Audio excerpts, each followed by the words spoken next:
The X Zone Radio Show with Rob McConnell is largely an opinion talk show. All opinions, comments, or statements of fact expressed by Rob McConnell's guests are strictly their own and are not to be construed as those of the X Zone Radio Show or endorsed in any manner by Rob McConnell, Relmar McConnell Media Company, the X Zone Broadcast Network, its affiliated networks, stations, employees, or advertisers.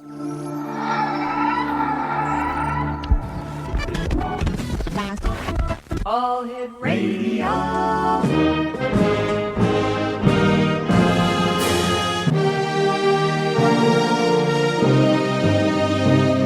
Welcome to the X Zone, a place where fact is fiction and fiction is reality. Now, here's your host, Rob McConnell.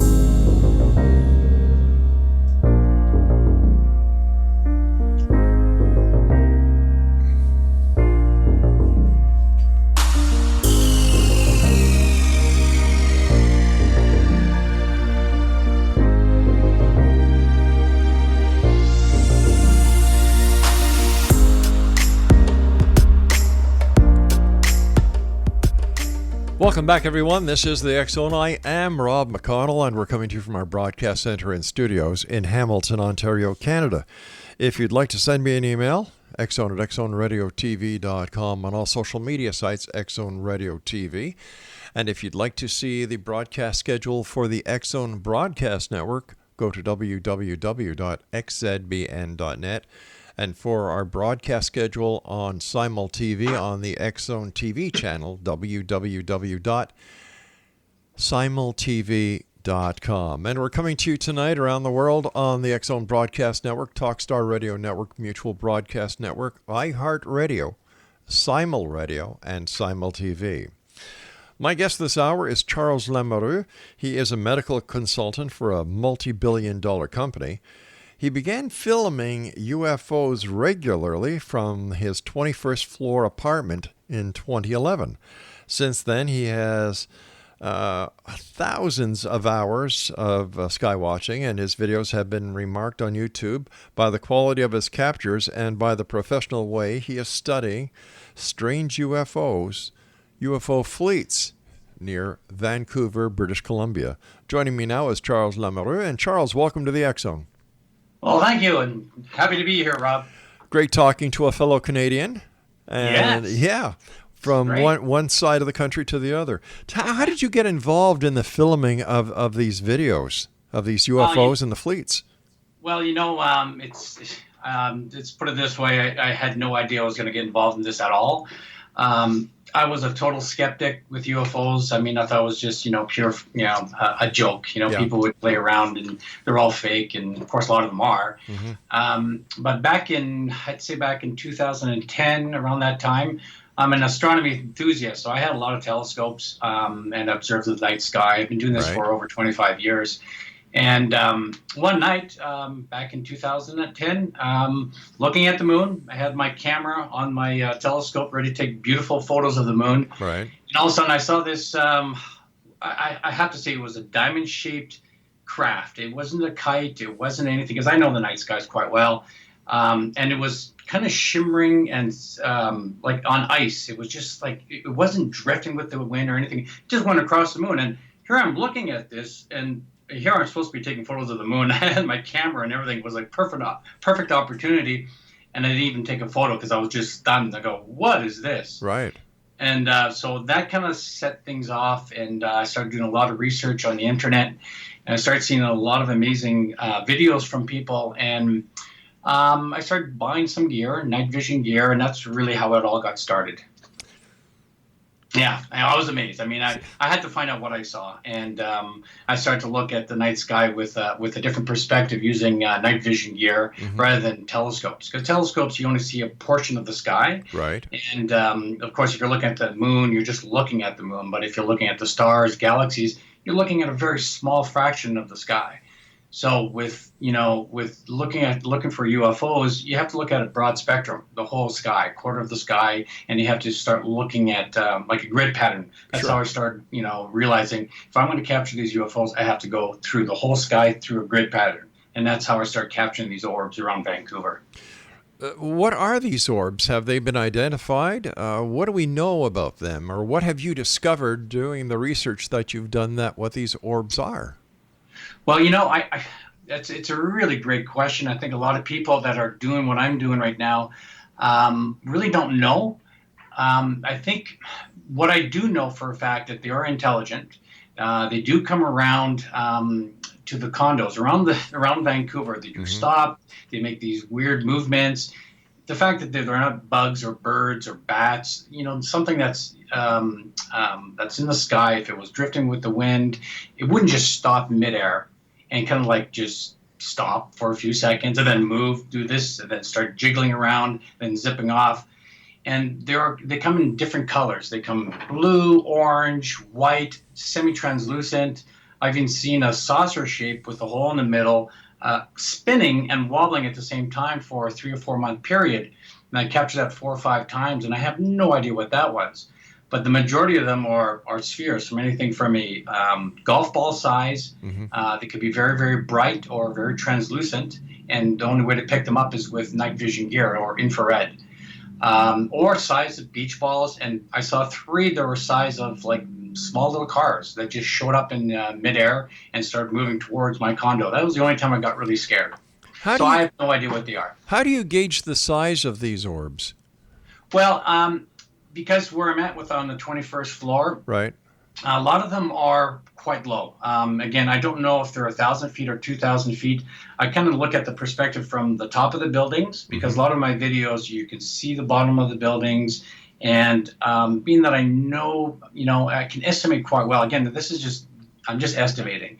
I could be wrong completely, but being that I've been doing this for a long time, looking at the stars and looking at the skies for over 25 years, I know they're quite low. Some of them are high up, and they could be in orbit, or they could be just a few thousand feet. So it's hard to really guess. But when I have buildings in the frame of my cameras, my night vision cameras, then I can kind of get a good understanding. Just with the movements and where they're going, you know that they're quite low. They're not in orbit. That's for sure. So what is your hypothesis? My hypothesis? Well, I got 3 of them. Okay. Maybe 4 lately. Of course, the first one, like everybody would like to hear about their probes from ET, extraterrestrials from somewhere else. Right. That's definitely a possibility, because I don't know what else it could be. 2, it could be from here. They've been here from day one. It could be something that we've never seen before. Now that more consumers or the public, they have access to these technologies, which is night vision, really great optical cameras with zoom on them. Like we have a new camera coming out with 100 times optical zoom, and that's quite amazing. So we never had this technology, just a few years ago. And there's a lot more people now that are looking up, and that's really, really important. So maybe we're just starting to see them now because more people are interested, the technologies. And I think third, again, this is something that a lot of people will, maybe disagree with me, but they could be spiritual. They could be something that either coming from an interdimensional parallel universe, or they could be spiritual in terms of Gaia, the planet. People talk about the planet Earth as being spiritual. It's a body and it's alive. So this could be something that's been projected from our planet. And these are little orbs that are sentient, that are traveling around and they're kind of looking at us. I don't know what else they could be. I mean, there's 3 at least that one of them have to be for real. They're not man-made. They're not natural, because natural as in ball lightning. Right. These are clear nights. There's no clouds. There's no storms. So these are not ball lightning. This is downtown Vancouver. So we're not looking at someone setting up Chinese lanterns and other things, because I know that quite well. I can see them with a naked eye, and I can see them with regular cameras. And I know they are not Chinese lanterns. A lot of people will say, "Oh, that's a balloon or a Chinese lantern," but I know they're not. I don't know what they are. And if you look at some of my videos, you'll realize right away, whoa, what is that? Are these sightings done at all times during the day and night? No, I only sky watch at night. I did start doing a little bit during the daytime. And again, when you're using night vision or different kind of cameras with night vision, You have to use ND filters, and it's a real. There's a lot more work involved, and there's a lot of different objects in the day sky that could be construed as UFOs, but they're really mundane. There could be weather balloons, other different objects in the sky, even planes and whatnot. So I stick with nighttime, and I think there's a lot more at night that you could rule out as being mundane and UFOs. So that's why I do only nighttime. All right, stand by. You and I have to take our first break. X-Zone Nation. Our guest this hour is Charles Lamoureux. And if you'd like to find out more about Charles, his website is www.static8, and that's the number 8 films.com. And Charles and I will be back on the other side of this break as we continue talking about the strange orbs that he has been filming in Vancouver, British Columbia. And we'll take a deeper look into what Charles has done, as well as what they possibly could be. And is there a connection between these orbs and orbs that have been seen and photographed in other aspects of the paranormal? I'm Rob McConnell. This is the X-Zone. And we'll be back on the other side as we continue broadcasting around the world from our broadcast center and studios in Hamilton, Ontario, Canada. Don't go away.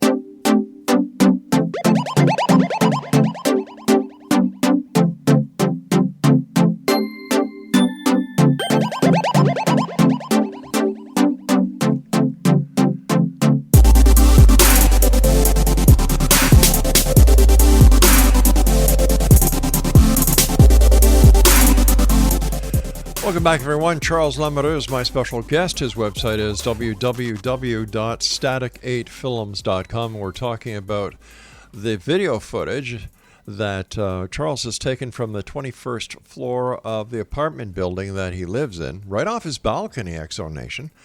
And they look like orbs. And Charles, before we went to the break, I asked hypothetically to the audience, is there a connection between these orbs that you're getting footage of and the orbs that other paranormal investigators are getting when it comes to ghosts and other anomalies?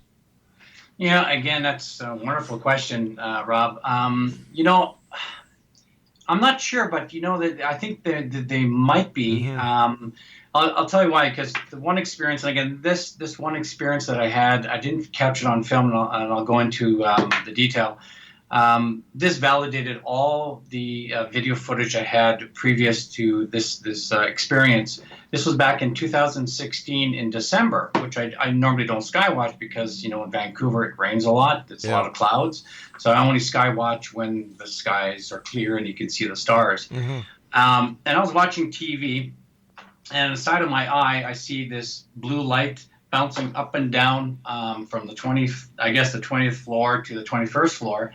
And I thought it was some kid with a quadcopter, you know, those RC helicopters. Well, I have a couple of them. So I figured that's what it was. And I'm going, what the heck is a kid doing going close to the condos, looking inside the windows? So I was getting a little annoyed after 2 minutes. So I go into my balcony, open up the balcony door, and all of a sudden I see this blue light, little sphere. It was the size of a golf ball. And it was like 10 feet from my face, and it stops. I'm looking right at this thing, and it was a beautiful, bright, it looked like a Christmas light LED light, you know, those LED lights, but very, very bright, and the size of a golf ball. Because it was 10 feet away, so I can estimate that's the size it was. And it stopped after doing its kind of like this yo-yo trick, and then boom, it zips off across the street, Granville Street Bridge, where I live really near, and it went straight on top of another condo building across the street. And the next day I did a rangefinder on it. It's 300 meters, so it took off. It took about maybe 2 seconds to get to 300 meters, so it went really fast. But it was zigzagging while I went up to the top of that building. And then it stopped up there and then grew to the size of a beach ball. It's huge because it was so bright, brighter than what it was from 10 feet from me. So again, it must have been at least the size of a beach ball. So I run inside my condo and I grab my camcorder, which I keep really close to my balcony, just in case I see something like this, which I did. So I go on my balcony and I have it perfectly in focus. And as soon as I hit record, it blinked out. It was like a light switch. So it was amazing. So either that was a complete coincidence or somehow it knew that I was going to film it. So being that this thing was so close, it could be a spiritual orb. I don't know. And I know a year prior to this experience, I found a good friend of mine murdered in her home. And I was thinking about her that night. And 10 minutes later, this is when I saw this blue light. So, I mean, it's all assumptions. I don't know. I've seen a lot of orbs. I don't know if those are spiritual at all, if there's a connection there. But this one, I had a kind of a sensation that maybe there is some, maybe spiritual, or I'm not going to say ghost, I'm saying spiritual, some kind of energy from, the afterlife. I mean, that's a possibility, like anything else. I was just going to ask you, have any of these orbs ever tried, in your opinion, to communicate with you? The closest I had from communication, I think it's more interaction, is when I had one orb. This is when I first started filming them. And they were really, back in 2012, it was like a flap. They're coming really close to the balcony. And there was a lot in the skies. I mean, you could see, if you didn't have a camera or anything, you just see the highlight of them with the light pollution. But these are larger. I don't think they were orbs. I think they were maybe crafts of some sort. So I don't know what they were. I didn't have a night vision camera at that time, but 2012 it was very busy. So again, sorry, what was your question again? I'm getting excited again. No, it's memories. it's quite all right. I asked you that. Do you think that at any time these orbs have ever tried to communicate with you? Yeah. So yes, and back in 2012, I was videotaping one with my first night vision camera. And it was outside the balcony, maybe, again, because my focus infinity is about 100 feet on my cameras. So I had to focus in on this one. So it was at least within 100 feet from me. And I said, I'm getting tired of these guys, right? In my mind, zipping by my condo. Why don't you come closer? So I said, why don't you come closer? And within 2 seconds, it zipped around, and all of a sudden I see this white flash of light, which was the orb, come right past the camera, and you can see it in one of my videos. And I go, whoa, not so close. So it kind of startled me. So either, again, another coincidence, or did it actually hear me? And for me, that would be an interaction or some type of communication. So I know they're intelligent. I don't know how intelligent they are. All right, so I would imagine that when they're 100 feet from you, they're very easy to see with the naked eye as well. Actually, no. They're not. A lot of them I cannot see with the naked eye. And again, there's a lot of possible reasons for that. Either they're very small, and there's a lot of light pollution below me. Right.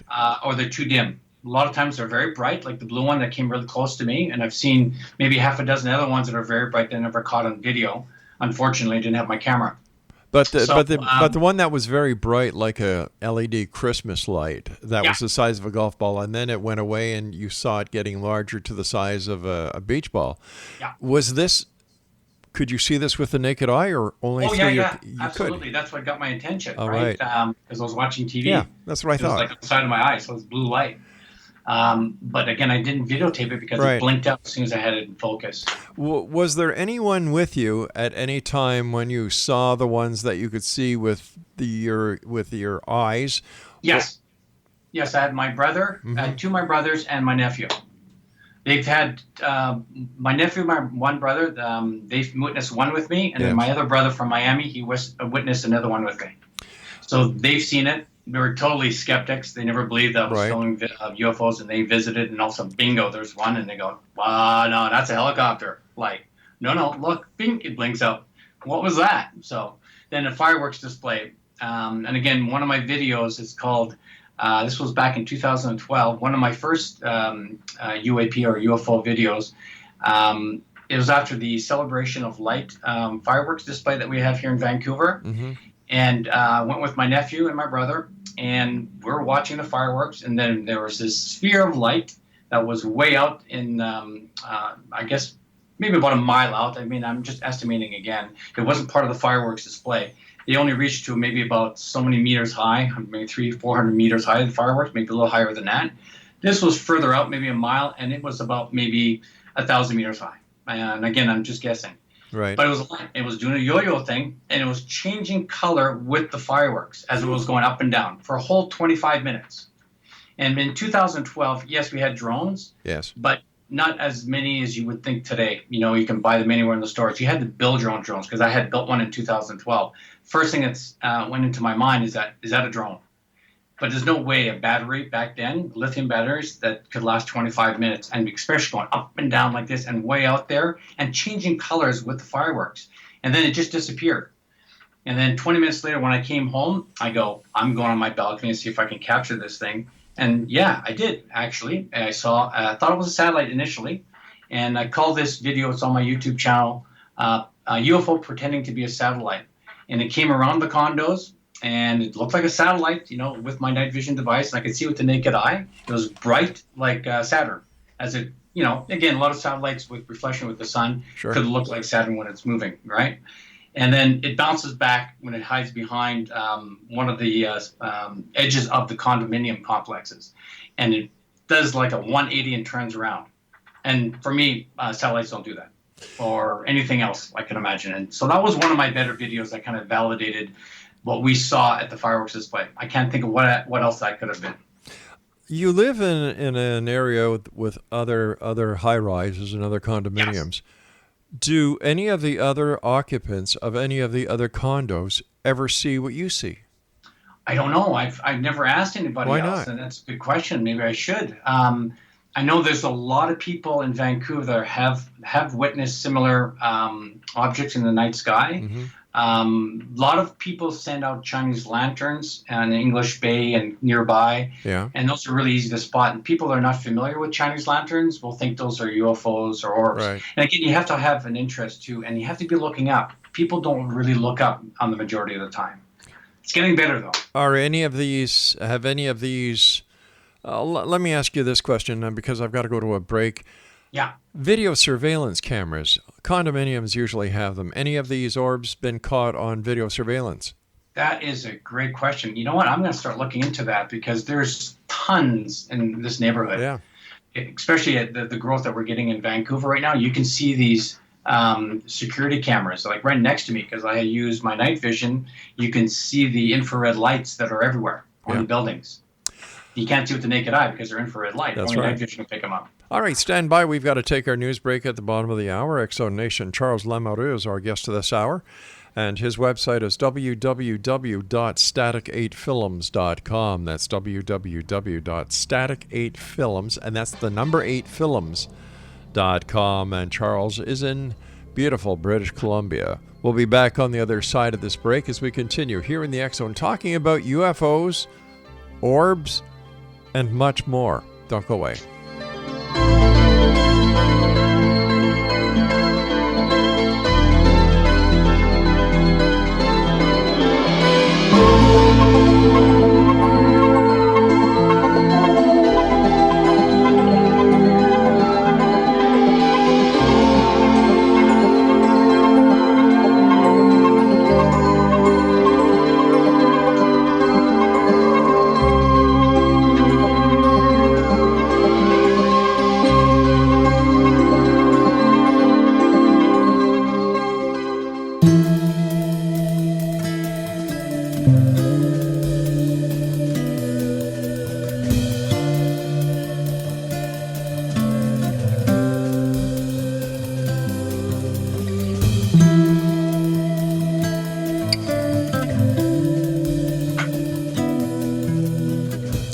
Exonation, Charles Lamoureux is our guest this hour. His website is www.static8films.com, and that's static, the number 8films.com.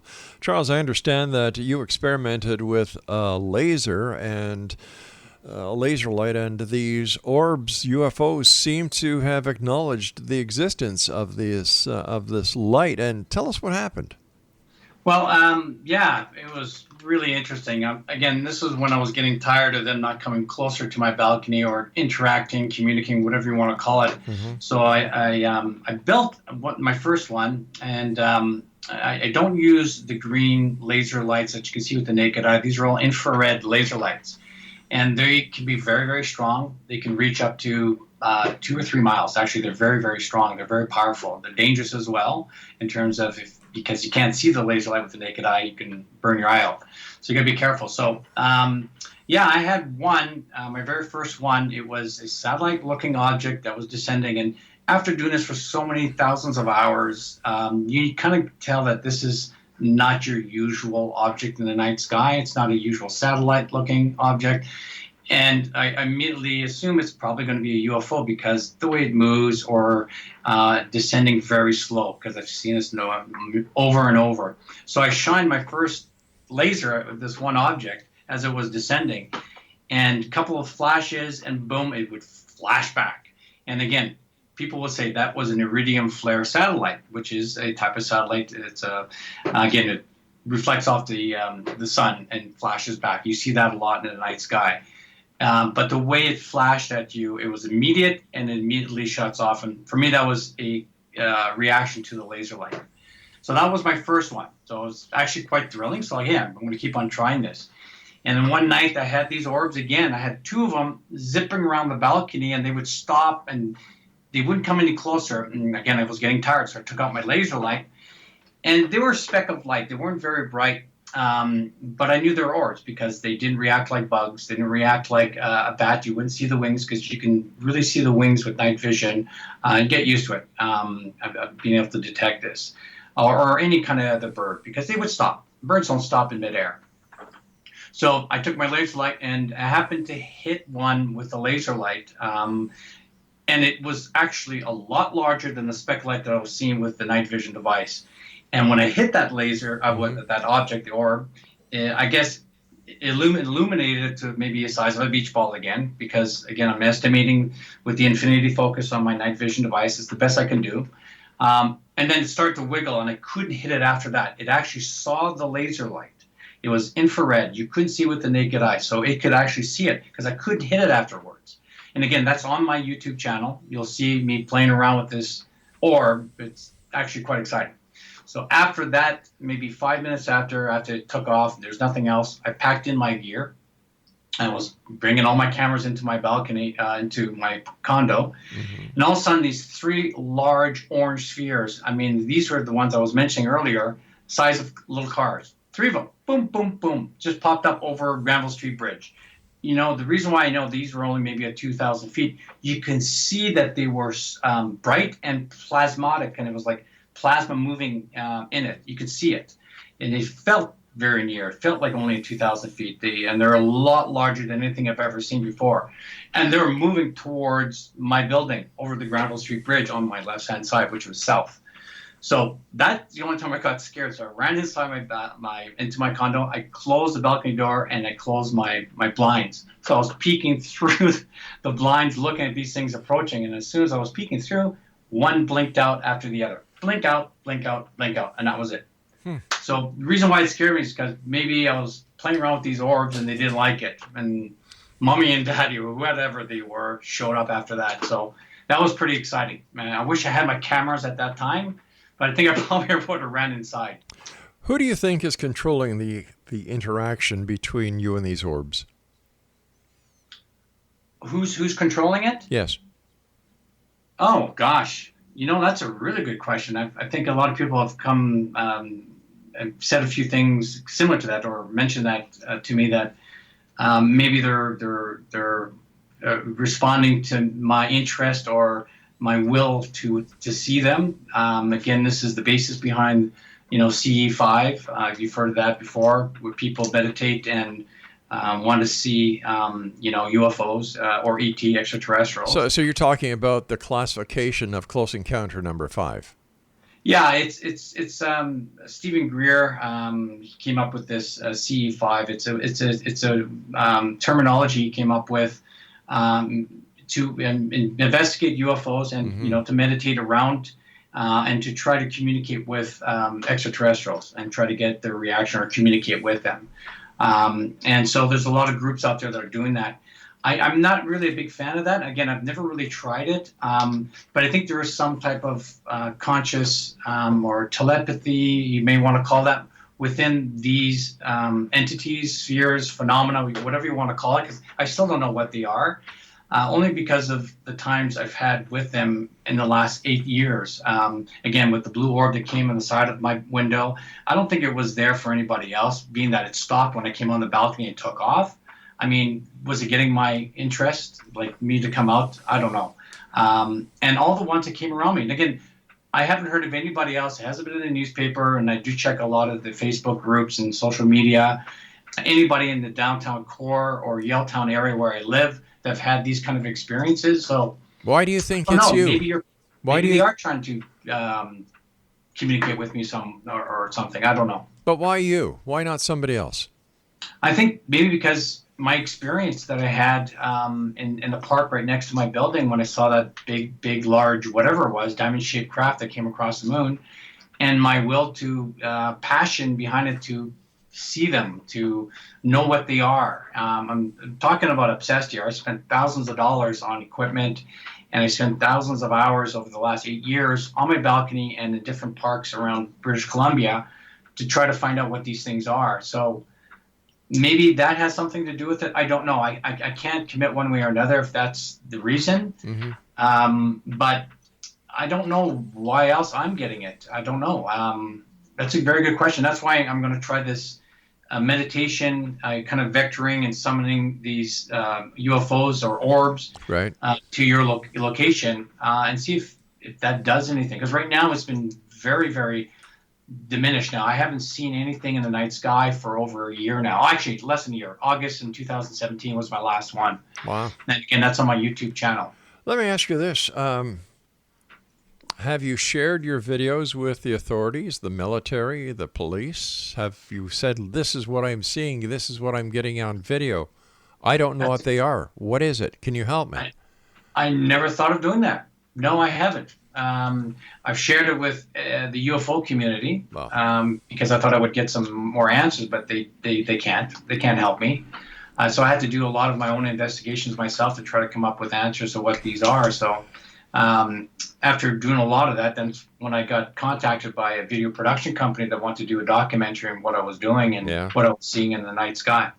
Let me ask you, have you sent your video to any place that does video analysis to see what they can come up with? Well, apparently there are some professional people at MUFON that are apparently specialists in analyzing video footage, UFO video footage. Yes. I've yet not seen much from them in terms of their qualifications. But there are other places. For example, the universities. The University of British Columbia has an excellent video optics lab, and they also have a great science department. Why? You're very close to them. I can't believe that over 8 years you haven't actually brought your video to professionals to get their expert opinions. Well, that's a good question. And you know what? I think I probably will do that. But the only reason why I never thought of doing that, because most people don't believe in UFOs, you know, and a lot of professionals that I have sent them to that would know more than me, if it's not video analysis or in the night sky, they come up with answers that I've already debunked. That's no way that's a problem. That could be the possibility, of that being, you know, they say, no, that's a bat. No, it's not a bat. I know what bats look like. And I showed an IFO, it's IFO on my YouTube channel. This is what a bat looks like in night vision. It's not a satellite. It's not another satellite coming from the other end. It can't be because I was looking at the sky at the same time. So all these things, so I got really frustrated with a lot of people I was sending my stuff with, and so I stopped. So maybe other people that are totally unbiased to have a look at it, to look at the films, but why? I can't think what else they can think it could be. You know. Well, maybe it's an unknown anomaly that is prevalent to the area where you live. Because if no one else is seeing these things, and there's a lot of sky watchers at night, and if it's, I don't understand why there hasn't been more research done with local people in the area to see if they could collaborate any of your sightings. That would be one of the first things I would do. Like the apartment buildings, put up a little notice on a bulletin board in the building. Have you seen this? If so, send me an email. Yeah, but then you got to also look at people will take it, especially in my area where I live in Yaletown, a very conservative area. My company knows what I do. Yeah.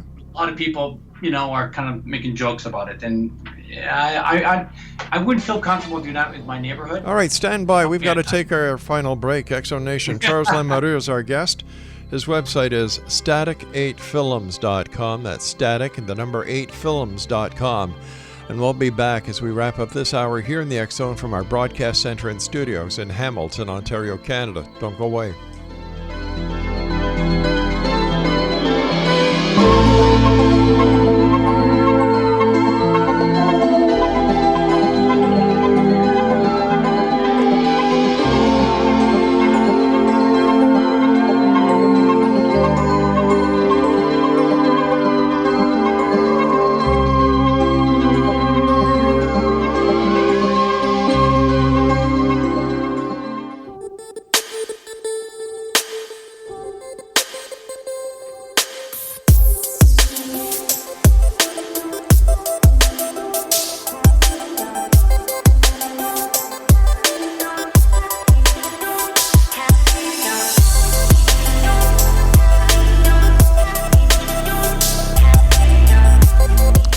Charles Lamoureux is our guest of this hour, Exo Nation. His website is www.static8films.com.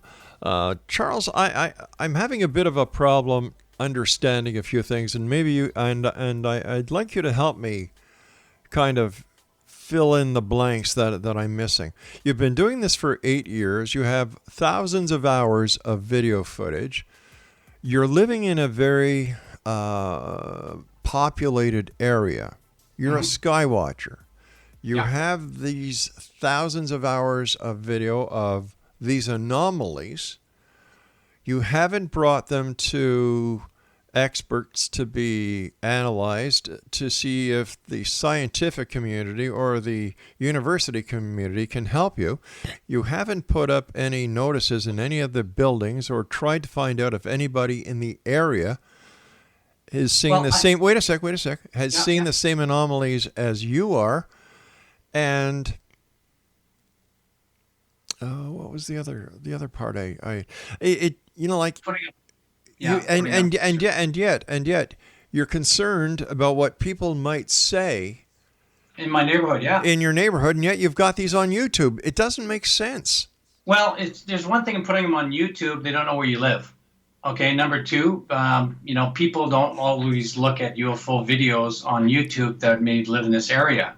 Putting up a poster in my building, people, I don't feel comfortable with that because people are really strange in this area about, UFOs. But I have sent my videos to a lot of experts, and don't get me wrong, nothing local. Recently, I've been working with the Simon Fraser University with Paul Kingsbury with the he's associate dean at Simon Fraser University with the Department of Geography, and we're working on a paranormal study. He is, and I'm his consultant with UFOs, and he's a true believer now of what I've been capturing. Okay. So that's one of my goals with him is to work with his colleagues in the science department, and that's coming up. And we're writing a book, and not a book. He's writing a book, but we're going to write a paper on what I've been capturing. So that's all coming, but. In terms of, putting posters up like you had mentioned, other people, they're not seen in my neighborhood because they're not on the balcony or in the parks looking in the night sky with night vision devices. I mean, but you were saying that they can also be seen by the human eye, and you've got police officers out at night, you have rangers out at night, you have boaters out at night, you have pilots out at night. So I don't, you could put an anonymous posting on Craigslist or Kijiji. I do. It's been on UFO BC. It's been on different MUFON. There's been I'm not talking about the UFO community here. Yeah. I'm talking about people outside who may have had an experience that they do not understand what it is, and maybe they've been looking for a place to That's a good idea. submit it. I never thought of that, actually. That's a good idea. And you said that you were going to be a consultant to this study as a UFO consultant. What are your qualifications to be a UFO consultant? Well, I'm probably one of these. There's maybe a half a dozen people that I know of in the Lower Mainland. Yeah. They're doing what I'm doing. They're capturing things with the devices that I'm using, that I've been using for 8 years, Okay. from night vision to sensors to cameras. I've done videography.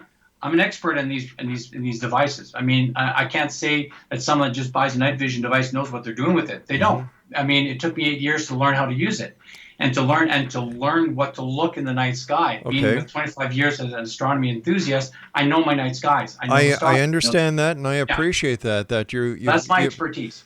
But that doesn't equate to being an expert in UFOs or a consultant in UFOs. Videography, yes, but capturing a phenomena that's not been captured by anybody else, or very infrequently. Yeah. Yes, I am an expert, because I've got them consecutively over the years. I don't have very many. I don't have thousands of videos. I have maybe a good dozen of solid phenomena that I don't know. I've got maybe 80 videos. Some of them are probably satellites. Right. They're 50-50, and I put that in my YouTube channel, that this is likely this, but it could be a UFO as well. But this is valid. This is a bona fide. I debunked it. I done this. I did a lot of tests, all these things. Okay. So over the years, I try to debunk my own videos and sightings with anything that you can normally see in the night sky that could be mundane. All So right. Okay. Once again, I'm an expert than anybody else. when it comes to this anomaly, but how do you know they're UFOs? Unidentified? They're unidentified. Okay, so, but how do we... All right, so once again, how can we put them in the same category as objects that are usually submitted to MUFON and other UFO flying saucer organizations if we do not know what they are as of yet? Well, you're asking all the right questions, Rob, because MUFON has already categorized maybe 3 or 4, at least, of my videos as unknowns. Okay. And this has been 70 years of investigations that, they see something in the sky, it's videotaped, photographed, experience, and they put into this little area, and it's called the unknowns, and nothing is done with it. So that's sad. What are they doing with it? MUFON's doing nothing with it. They got investigators and researchers around the world. You got Richard Dolan, you got Chris Rutowski, you have Grant Cameron. They're all, a couple of Canadians in there that have been doing this for 30-some years. Yeah. But they're researchers, they're analysts. They're doing nothing with it. No, they're just presenting it to the public. They're professionals. And here we books. And here we have video recording them. Here we have an anomaly that this is typical of the UFO community, though. You've got 30, 40, 50, 60 years of information with nothing concrete. Nothing has changed over all these years. Exactly. And you see, this is why the public has lost interest in UFOs. Or they call us a farce. It's a joke. So why do you think I don't put posters up? But it's very tough. I'm in it, and this is why I'm doing what I'm doing. That's why I spend my own money doing this. And I'm professional enough. I'm smart enough. I have taught myself enough. I'm not stupid. I'm not ignorant. And I'm not saying you are. I'm not taking anything away from you. If I say something in the night sky, and I've gone to a lot of professionals, not saying I've done anything local. Yeah. Maybe I should. But you know what? A lot of the local people are already, with my experience, unless they're in the UFO community that they've seen or they've had 30 years, whatever, and they've seen a lot of stuff, that they're going to go, yes, it's bona fide. I've been contacted by 2 people from NASA, one from the European Space Agency, that I validated that who he was, and he was really working for the ESA. He was an aerospace engineer, and he validated what I've seen is what he gets from the military. I mean, I can go on and on that we never talked about. And he's now cannot tell me any more about the phenomena with me because he got basically his hand slapped that he was telling me from NATO. And he was getting military videos. He says, Charles, your last Wait a sec. Hold on. Back up. Why would NATO have anything to do with the ESA? That doesn't make any sense. No. He was getting videos from the from NATO. And the ESA. And this is what he's telling me. I mean, I can't doubt what he's saying, because a lot of stuff that, what he told me when the Philae lander landed on the asteroid there, I was communicating with him before CNN even reported that the harpoons never launched properly or whatnot, so the solar panels wouldn't power the lander. Mm-hmm. I was getting this information from him, and that pretty well validated that was part of his team that he was working on. So would he tell me stuff that was just fabricated? He told me a lot of things. I mean, this would be a whole another 2-hour interview to go into the details of the stuff that he was telling me, but I'm not a physicist. A lot of stuff was way over my head. But he validated a couple of my videos. Said, Charles, that's the real thing. They're translucent. They don't have a totally molecular cohesion, and you filmed it. And he even said that some of your videos are better than what we received from NATO. And he told me that. He didn't go into so many details because he couldn't. Once again, why would NATO have anything to do with the ESA? That makes no sense. Good question. I don't know. This is what he told me. Did you ask him, why the European Space Agency is... He wouldn't give me any details. He gave me just enough to, wet my tongue, really, my lips. Right. Tell me more. Sorry, Charles, I can't. But, and then he continues. I got 3 or 4 years of that communicated to me. And he told me, you can share this information, but you cannot tell my name. And so I won't. I won't tell his name, but I will share that information. I do have that information. And I think a few ufologists have been doing this for 30 years, actually disseminated that at a couple of UFO conferences recently that are very similar to what I was getting from this aerospace engineer. So is it true? Is it real? I don't know. This is the UFO community. A lot of stuff that comes to us, I don't know if it's just information, if it's real. This is why I promote, and as much as I can, people to look up. If they can't afford a night vision device, get a camera, binoculars, look up, get as much information as you can, because we're not getting it from anybody else. So this is why I'm doing this. I'm passionate about it, and I wish I had a lot of money. I'm working with some people right now. They're doing a film, a documentary. He's got a $100,000 system on a tripod. He's got night vision devices, thermal devices like I do, but $100,000 worth. And this film is called Making Contact. It's coming out very soon. It's 4 years of traveling around the world. I can't wait to see it because they've filmed some really great anomalies. I've only seen a glimpse of them. And they invited me to Joshua Tree next August. And they have a special event going on there. So I'm hoping that, again, it's going to be 7 days or 6 nights of skywatching. Charles, you and I have to say so long for tonight. We've come to the end of our interview, so I want to thank you so much. Well, here you go, Exo Nation. More questions than answers, as usual. We'll be, we showed you some of his footage during this hour. You be the judge. I'll be back. Don't go away. My name is Rob McConnell. This is the X Zone.